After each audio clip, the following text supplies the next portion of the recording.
வணக்கம் மக்களே. தோட்டத்தில் காலத்தில் நடுப்பகுதிக்கு வந்துட்டோம்.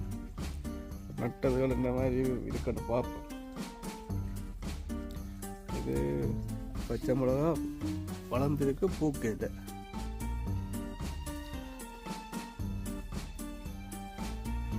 கத்தரிக்காய் தான் ஒன்று நமக்கா வண்டி காய்ச்சின மாதிரி காய்ச்சி படுத்து போகும். நெத்திரியாக கிடக்கு.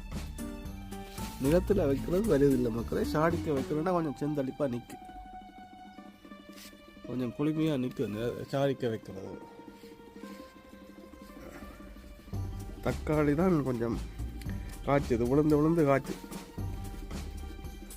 ஒரு நாளைக்கு லாவந்த வாரானா தக்காளி தான் இங்கே பாருங்க, காய்ச்சி பழுத்தட்டும் கிடக்கு. நான் இதை பார்க்காம நைட்டு 2 கிலோ தக்காளியை வண்டிட்டு வந்துட்டேன். அது அங்கே கிடந்து அழகுது, இங்கே கிடந்து அழகுது. மிளகாலாம் அப்படித்தான். இந்த வேறு கறி மிளகா ஒன்று தான் இருக்குது. 2-3 காய்ச்சது பார்ப்போம். பூசணிக்காய் தான் படகுது. வீட்டு கதவை திறந்து விட்டுனா வீட்டுக்குள்ளே போயிடும். இல்லையா அந்த மாதிரி அது என்னப்படி உன்னப்படியே நிற்கி படற இடம் இல்லாமல். பீட்ரூட்டு நல்லா வந்துட்டுது. அதை பிடுங்குறதுக்கு எப்படி போடணும்னு தெரியாமல் இருக்கு.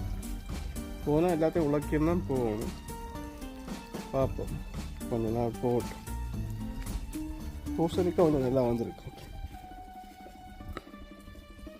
பாருங்க. ஒரு 4-5 காய்ச்சி இருக்கு, பரவாயில்ல.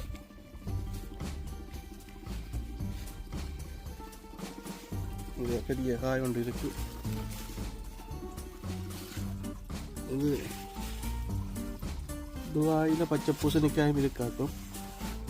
அந்த நாளை மாம்பழத்துக்கு பதிலாக பூசணிக்காய் கொடுத்துருந்தா நான் நல்ல ஏலத்துக்கு விற்றுருக்கேன்.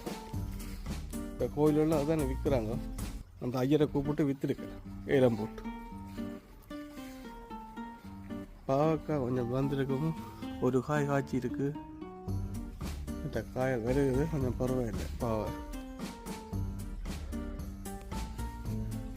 இவையே கொழுவை விட்டுருக்கு. பாவக்காயும் பூசணிக்காயும் கொழுவியும் நிற்கணும். நல்லதுக்கா 2 கொண்டாச்சத்துக்கு காய்ச்சுதா இன்னும் நடக்குதுன்னு பார்ப்போம்.